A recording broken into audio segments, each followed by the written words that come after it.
from a mail order company by telephone. First, you have some time to look at questions 1 to 8.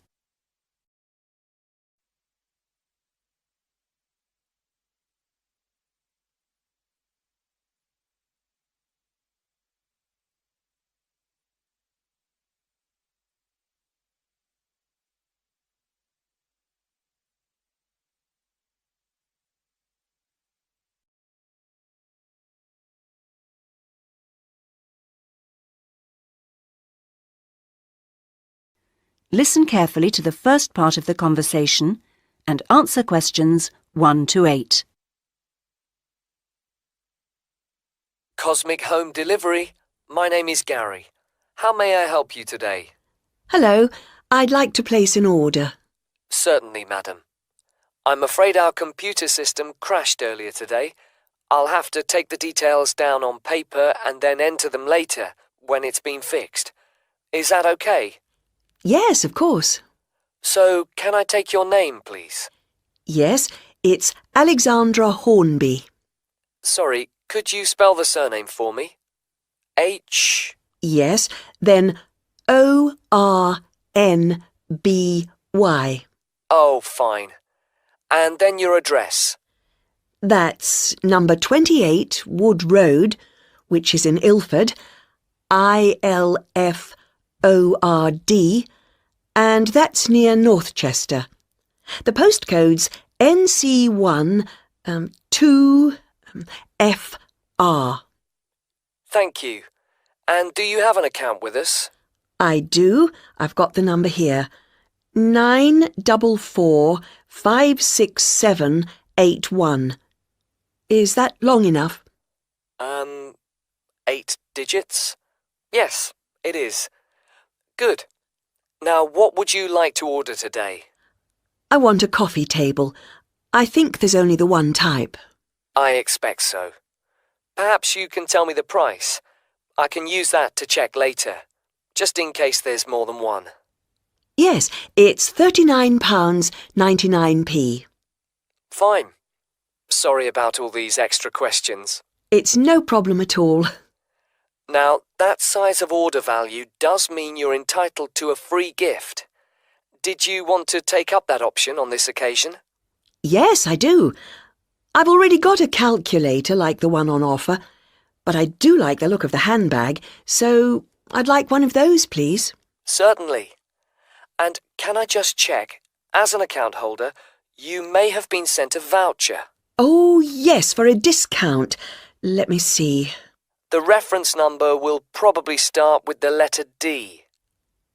It does, and it continues BR29. Great. Now, how would you like your order delivered? There's standard service within a week, and then express, which comes within 2 days, or special, which means it arrives the same day.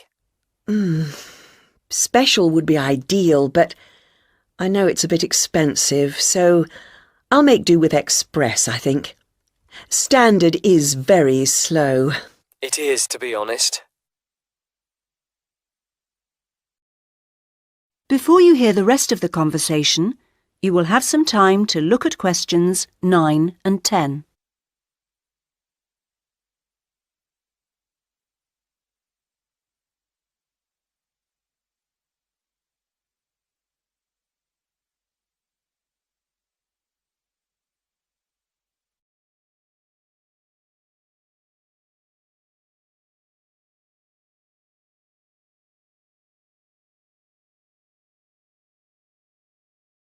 Questions 9 and 10.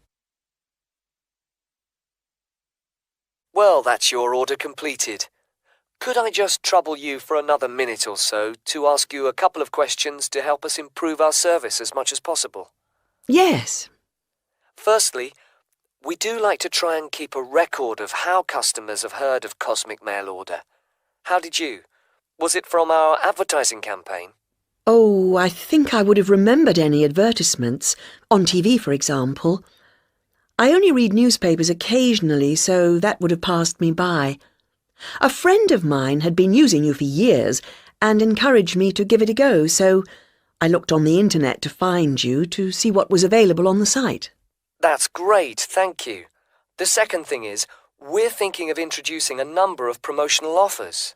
Oh, yes, I got a little brochure about them with my last order. I've got the list here. So can I ask which ones appeal to you? Well, let's see. There's quite a few things here that don't really apply to me, actually. For example, my mobile phone bills are so low that I hardly notice them.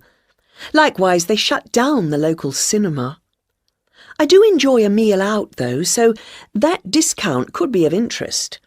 And I like to get away at weekends when I can, and some of the places you want to visit are expensive, so it'd be lovely if they became cheaper. As for planes, well, I haven't been abroad for a while now, and in any case, I prefer the train where possible. Fine. Well, thank you very much for your time. Not at all. That is the end of part 1. You now have half a minute to check your answers.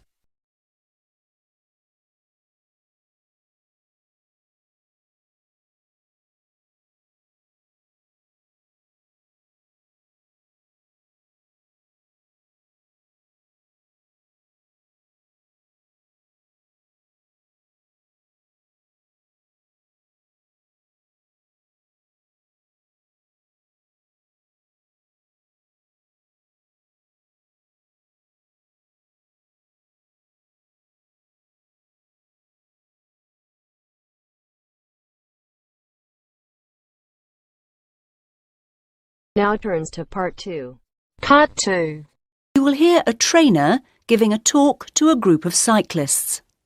First, you have some time to look at questions 11 to 15.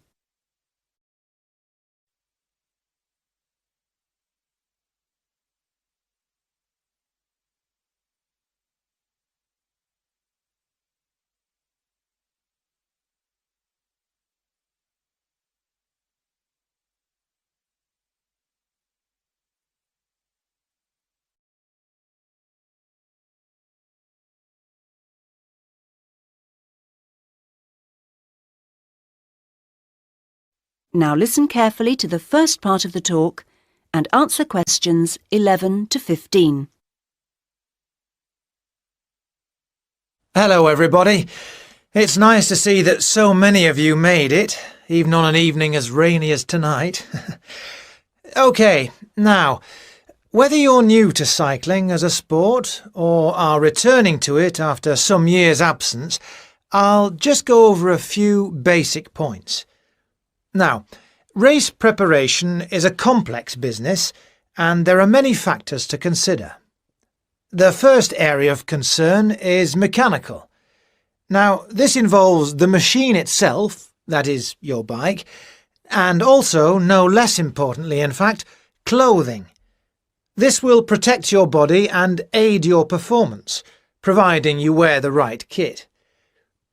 The next area to concern yourselves with is the mental.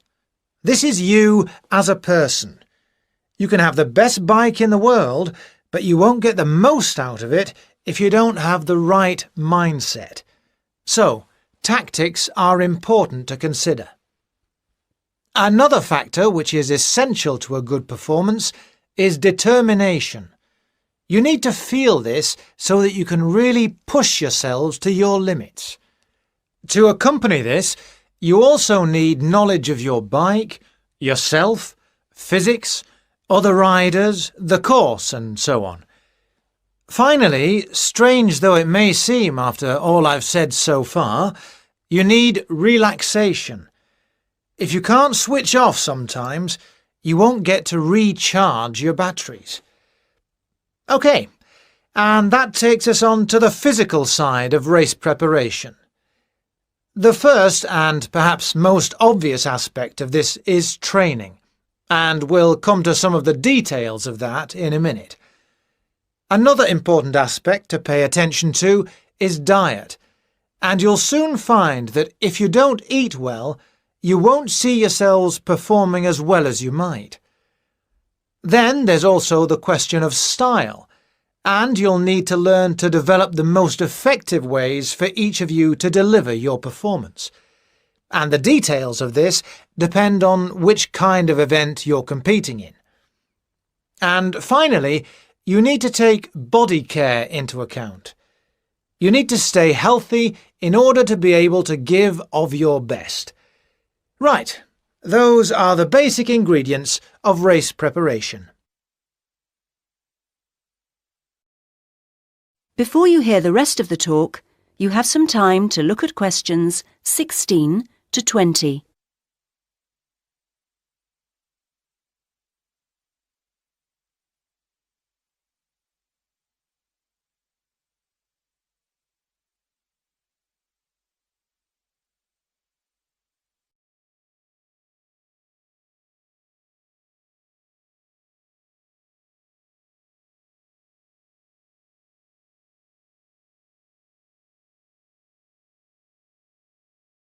Now listen to the rest of the talk and answer questions 16 to 20. Now I'd like to turn your attention to some of the details of a good training regime and what you should and shouldn't do through the year.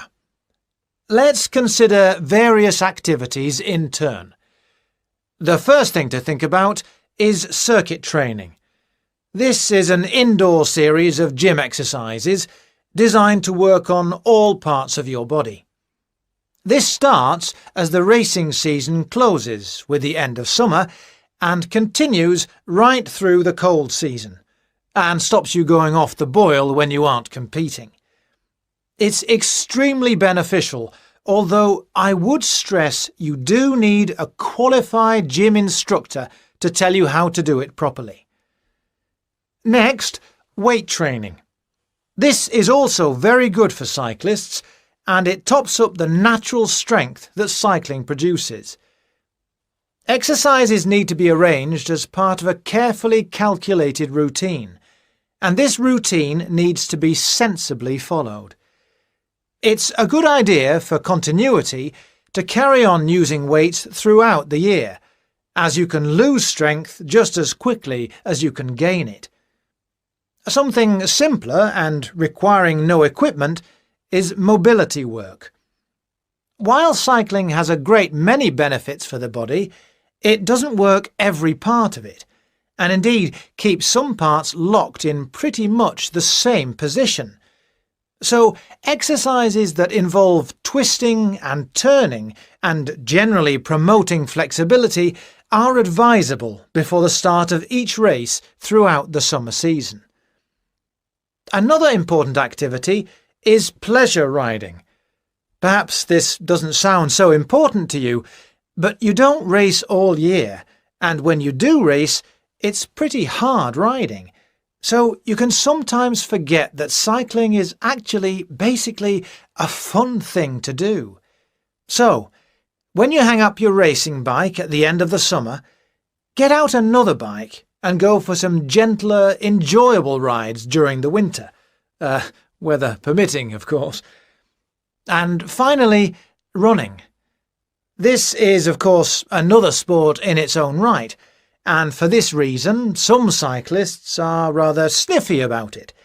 However, it is good exercise and maintains aerobic fitness very effectively. But it is rather hard on the knees, and in different ways from cycling, so you're best advised to keep your running to out of the racing season, and wrap up well against the cold when you do go. So, now I'd like to say... That is the end of part 2. You now have half a minute to check your answers.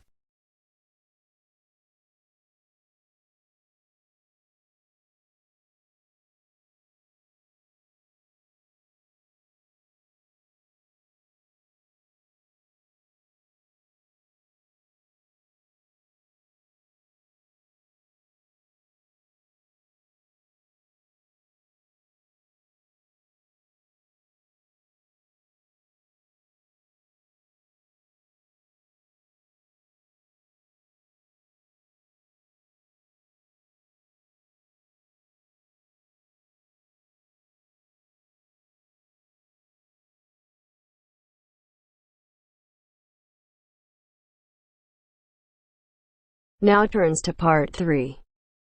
You'll hear a conversation in a university student services office. First, you have some time to look at questions 21 to 25.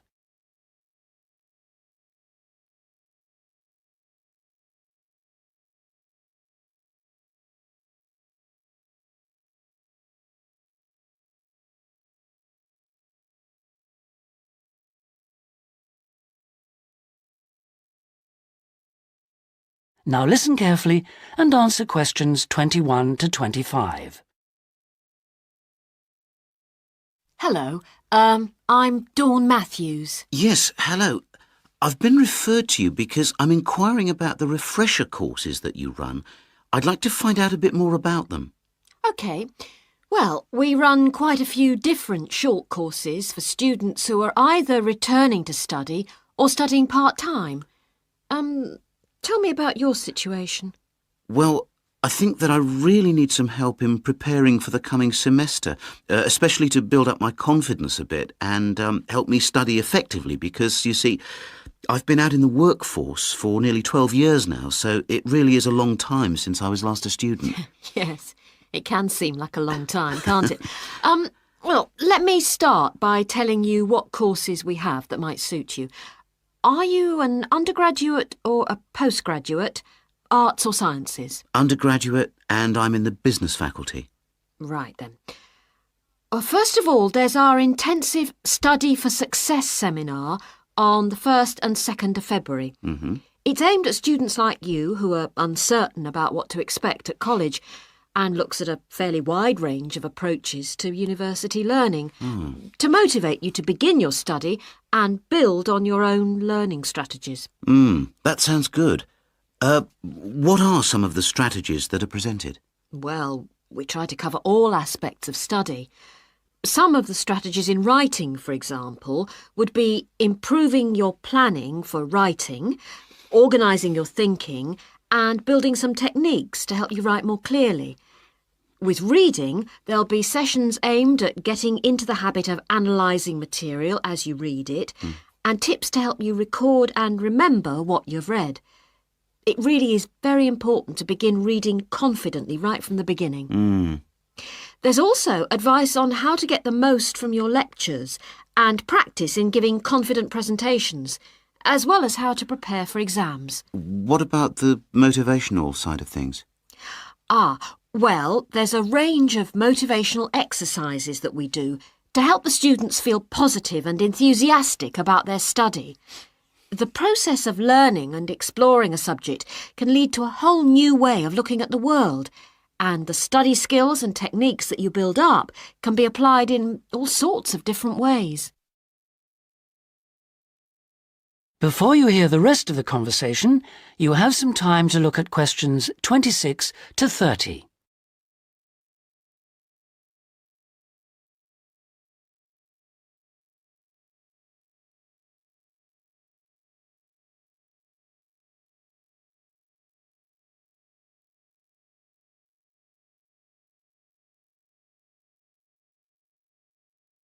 Now listen and answer questions 26 to 30. Actually, I'm very excited about the whole thing of taking up studying again, but, you know, I'm a little nervous about whether I'll manage to get everything done. I suppose it's the same for all mature students. Of course it is. Two of the key components of the course are time management and overcoming procrastination. People discover that once they learn to plan their days, all the work can be accomplished and there'll still be time for leisure. Is there an enrolment fee? Well, just a minute, let's see. The cost is £30, which includes all course materials and morning tea. You have to arrange your own lunch. Well, that wouldn't be a problem. I already make sandwiches for my 3 kids and my wife and myself every day. I won't have to change my routine. No. Now, I need to tell you that this is a very popular course and it's essential that you book well ahead of time. In fact, the course convener tells me that there are only 5 places left. What other course might be good for me? There is one other that you could benefit from. It's simply called Learning Skills for University Study and is on 3 consecutive mornings starting on a Monday from 9 to 12 and costs £25. This is aimed at upgrading the study skills most school leavers have and help them cope with the increased demands of university study. It focuses mainly on making students more responsible for their own success. What sort of things are covered in this course? Well, basically, it's more advanced thinking, note-taking, reading and writing strategies, but also some input about stress management. I think I'd be better off starting from the basics and looking at all the strategies, don't you? Yes, from what you've told me, I think that's more in line with your situation. All right then. Can I book a place on the Study for Success seminar course now? Yes. Let me just get out a registration form and take down your details. That is the end of part 3. You now have half a minute to check your answers.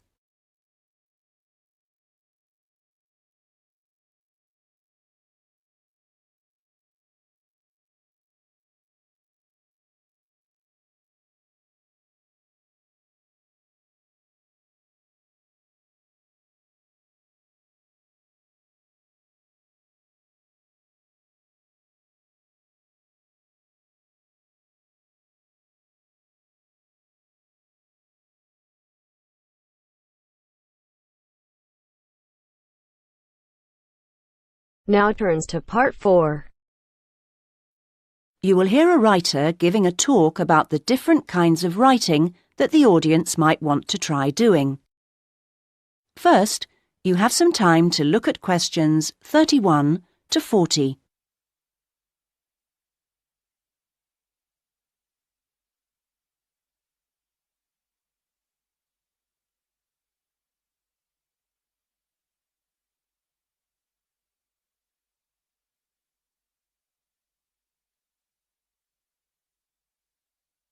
Now listen and answer questions 31 to 40. So, I'm now going to say a few words about the various different kinds of writing you may want to consider. Each has its own challenges and rewards, and it's really a question of seeing what suits you best. There are no rights and wrongs here.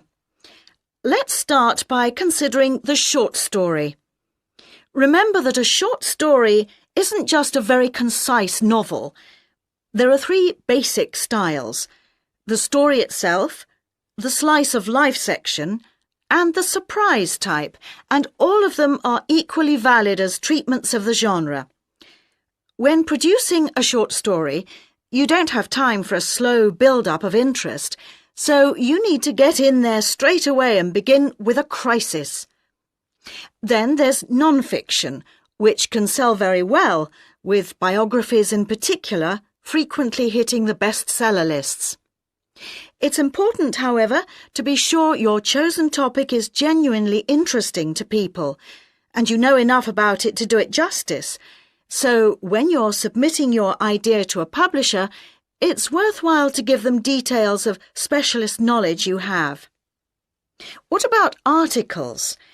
Now, this is a very wide area, of course, going from the very learned and obscure to the populist gossip type.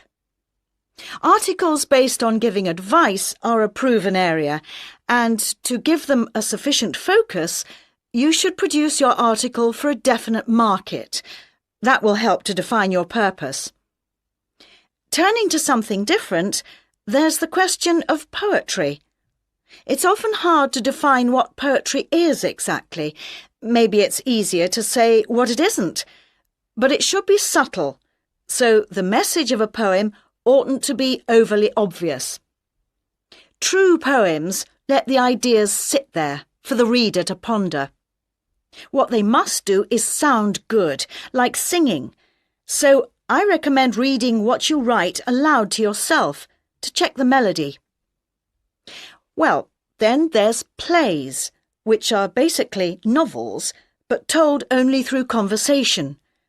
A playwright includes minimal instructions for actions, but not for every small action the actors will perform.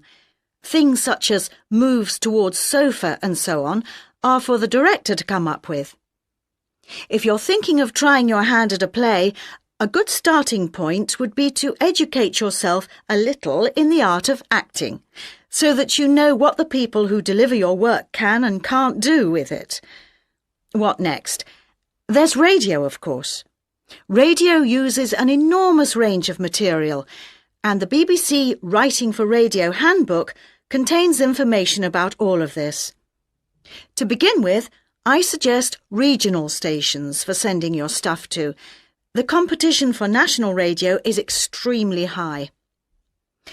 OK, another interesting area is children's literature. Now, very few, if any, children's books are published without pictures, but this doesn't mean that you, as writer, have to draw them. That's for the illustrator. What you do need to do is be clear who you want to write for. So fix on one age group, and then aim your stories at that.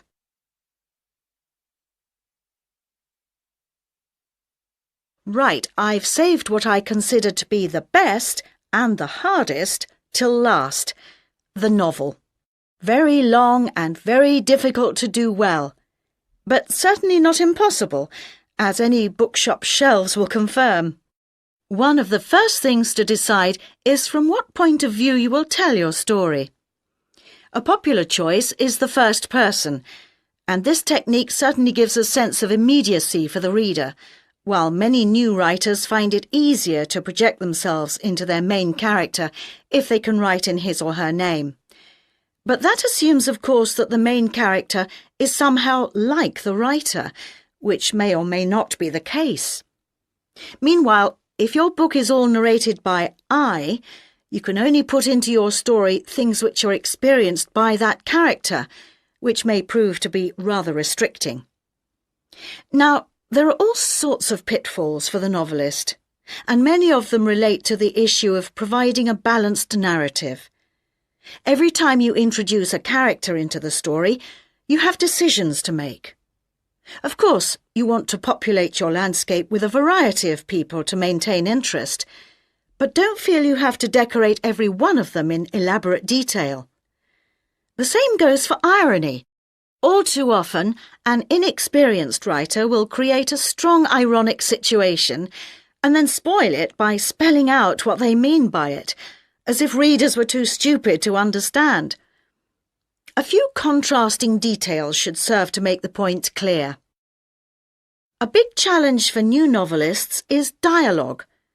What is the relationship between conversation as people really speak and as it is in novels? Well, it depends.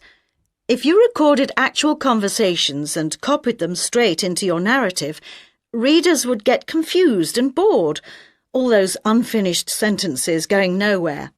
On the other hand, you don't want to write out page-long utterances by characters, as these will seem unrealistic to an extreme, but you can insert minor descriptions and actions to vary the pace and add interest. Well, I hope what I'm saying is encouraging and not too off-putting about the various difficulties. Are there any questions at this point? That is the end of part 4. You now have half a minute to check your answers.